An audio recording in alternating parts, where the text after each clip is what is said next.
पढ़ रखा है कि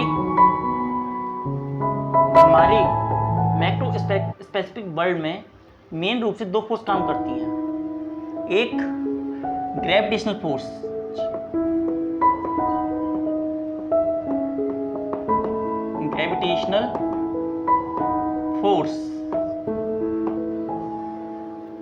ग्रेविटेशनल फोर्स जो था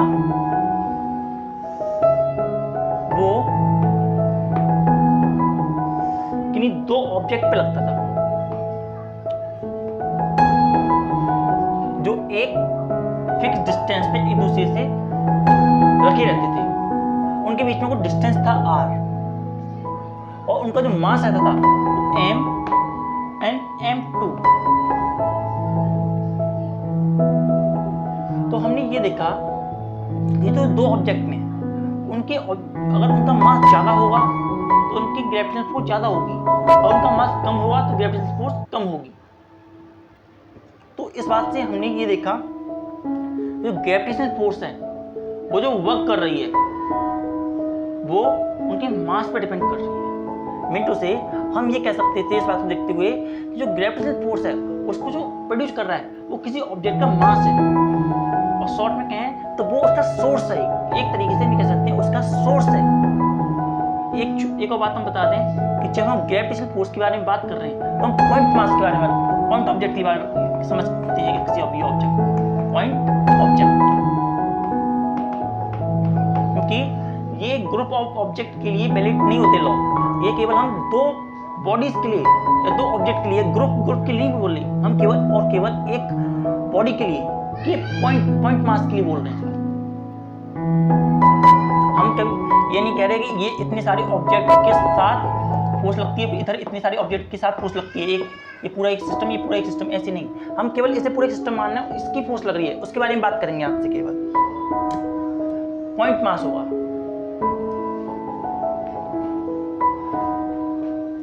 तो इसको देखते हुए हमने ये माना कि जो ग्रेविटेशनल फोर्स है उसका जो सोर्स है, source is mass. Gravitational force का जो सोर्स होता है वो हमने जो पाया वो मास पाया। इसी तरीके से हमने आपके भी बताया था ग्रेविटेशनल फोर्स के अलावा भी एक फोर्स और होती है जिसे हम कहते हैं इलेक्ट्रोस्टैटिक फोर्स।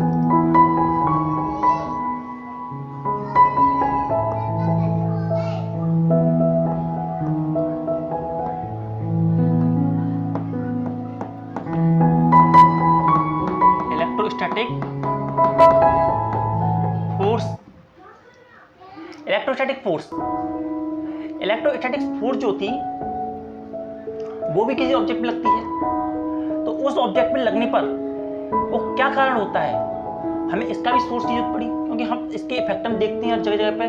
जैसे हमने बताया था कि चौकट से टच होना, लाइट जलना, बल्ब का जलना, और इवन हमारी बॉडी के अंदर भी इलेक्ट्रोस्टैटिक फोर्स होते हैं। इलेक्ट्रिकल इंपल्स जब हमारी बॉडी में नर्वस सिस्टम काम करता है तो वो भी सिग्नल इलेक्ट्रिकल इंपल्स के रूप में ही लेके जाता है। इस तरीके से हमें इसका भी कुछ सोर्स रहा होगा। जिस तरीके ग्रेविटेशन की न्यूटन ने ढूंढा था यूनिवर्सल लॉ ऑफ ग्रेविटेशन लगा करके, इसी तरीके से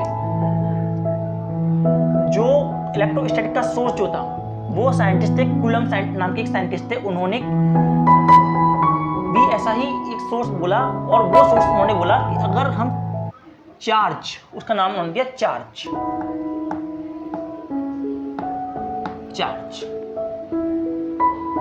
जो इलेक्ट्रोस्टैटिक फोर्स थी उसका जो सोर्स बोला गया उसे चार्ज को माना गया। और तकरीबन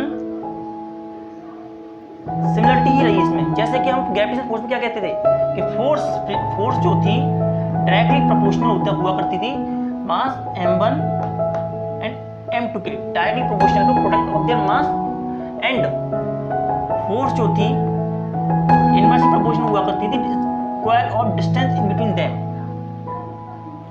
उसी तरीके से हमने चार्ज के लिए भी यही कंडीशन फॉलो की। चार्ज के लिए हमने ये बोला कि अगर कोई एक charge Q1, point charge Q1 and second point charge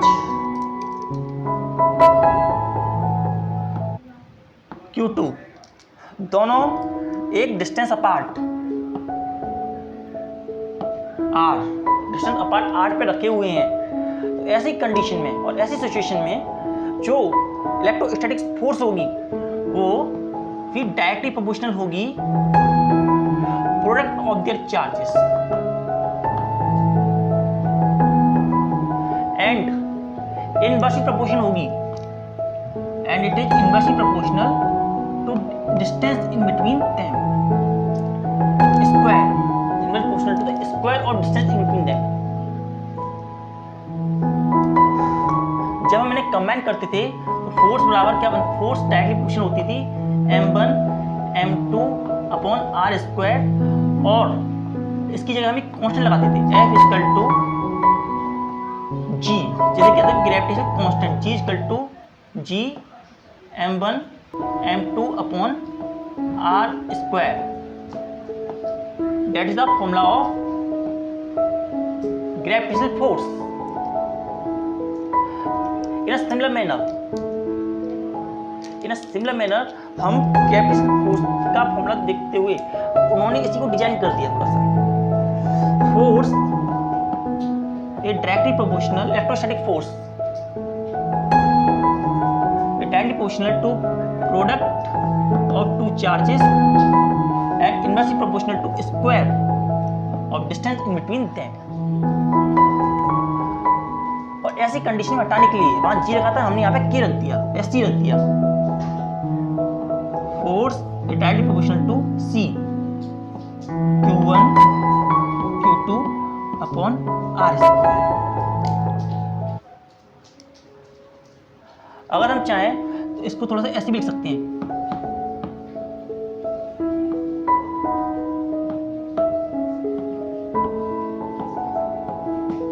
क्योंकि चार्ज पॉजिटिव और नेगेटिव कैसा भी हो सकता है, तो इसलिए मॉड्यूलस हमने लगा दिया।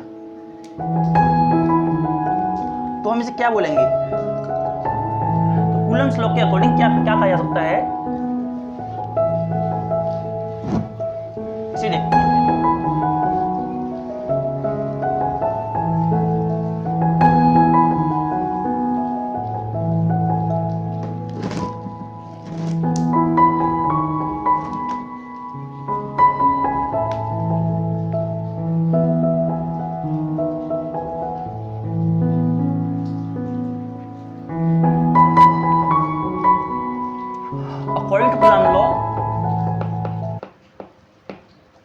According to Coulomb's law, electrostatic force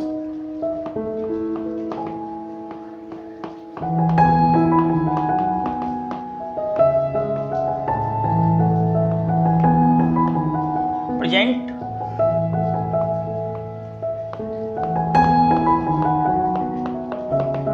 in between two body is directly proportional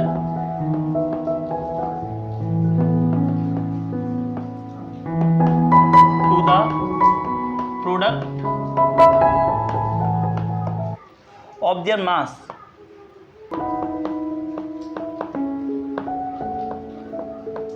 and inversely proportional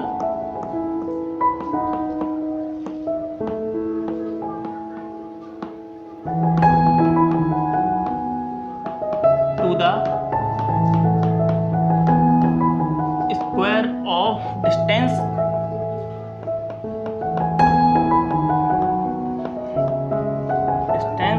in between them.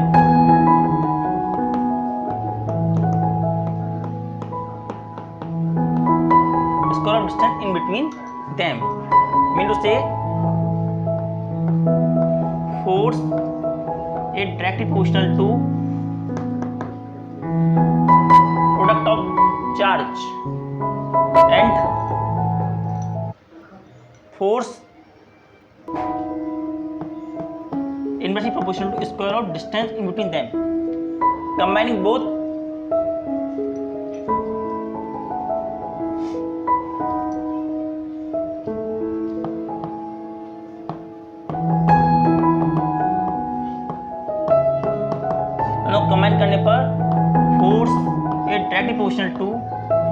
Q1 Q2 upon R square.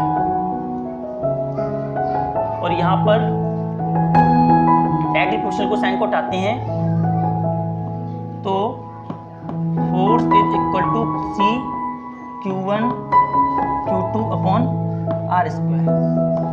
That is our formula. यहाँ पर ये बिल्कुल सिमिलर हमें नजर आता है जैसा कि ग्रेविटेशनल फोर्स का फॉर्मूला होता है, लेकिन ग्रेविटेशनल फोर्स के फॉर्मूले में और इस फॉर्मूले में केवल एक चीज का अंतर होता है, वो है कांस्टेंट का।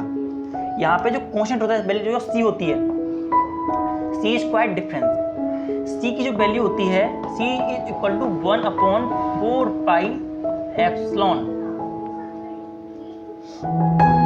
1 अपॉन 4 पाई एप्सिलॉन के इक्वल होता है।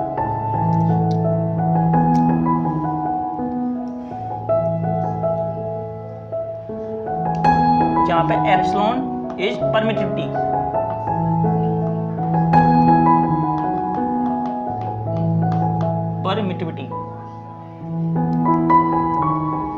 और कूलम्ब फोर्स की जो वैल्यू होती है वो 9 × 10⁹ के बराबर होती है। परमिटिविटी क्या होती है?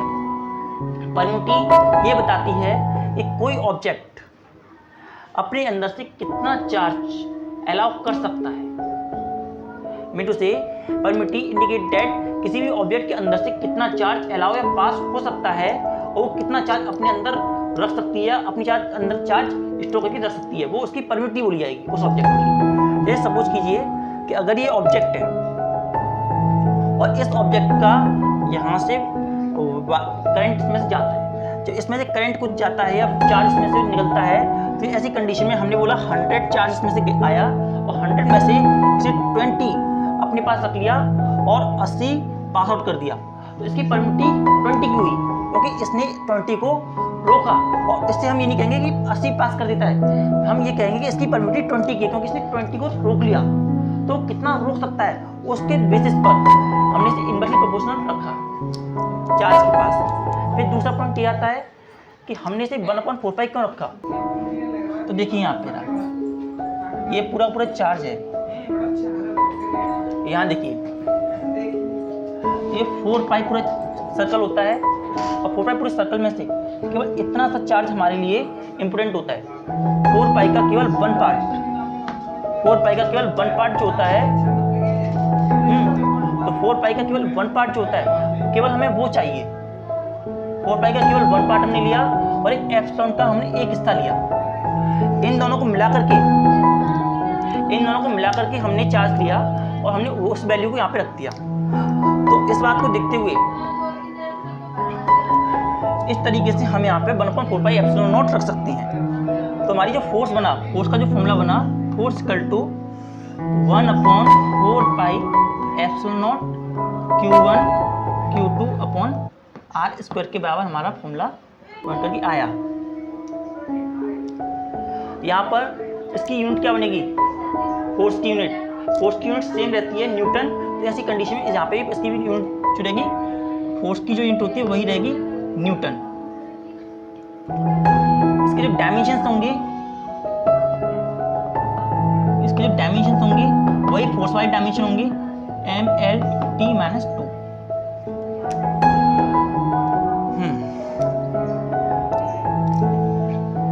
इसके बाद अब अगला हमारा टॉपिक जो आता है वो है यूनिट ऑफ परमिटिविटी।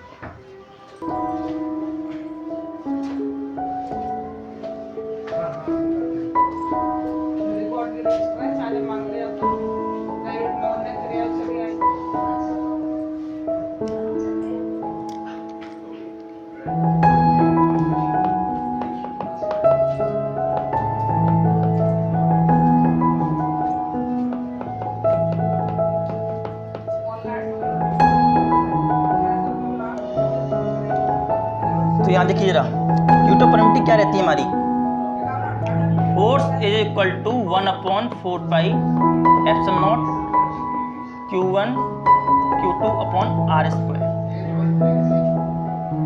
यहां से लेकर के हम यहां ले जाते हैं सीधा, epsilon 1/4 pi force Q1 Q2 upon R square. इसकी यूनिट क्या बनी? फोर्स की यूनिट होती है न्यूटन,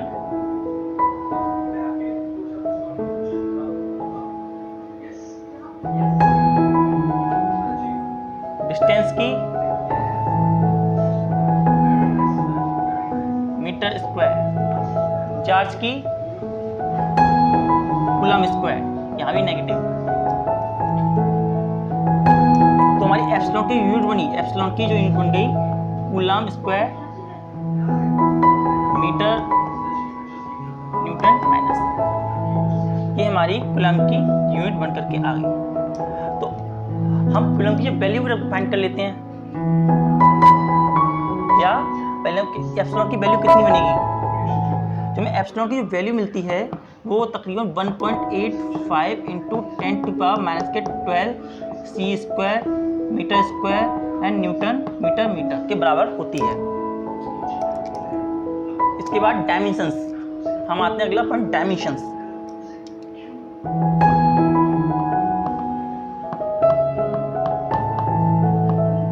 डायमेंशंस जो होते हैं, dimension of epsilon that are dimension of force. हम फोर्स की डायमेंशन लेते हैं, कितना होता है? जैसे हम इस यूनिट से लेते हैं -1 मीटर, इससे एक ही लेते हैं कूलम का स्क्वायर मीटर माइनस का स्क्वायर न्यूटन मीटर स्क्वायर से लेते हैं इसको। तो क्या हुआ? चार्ज का क्या होता है?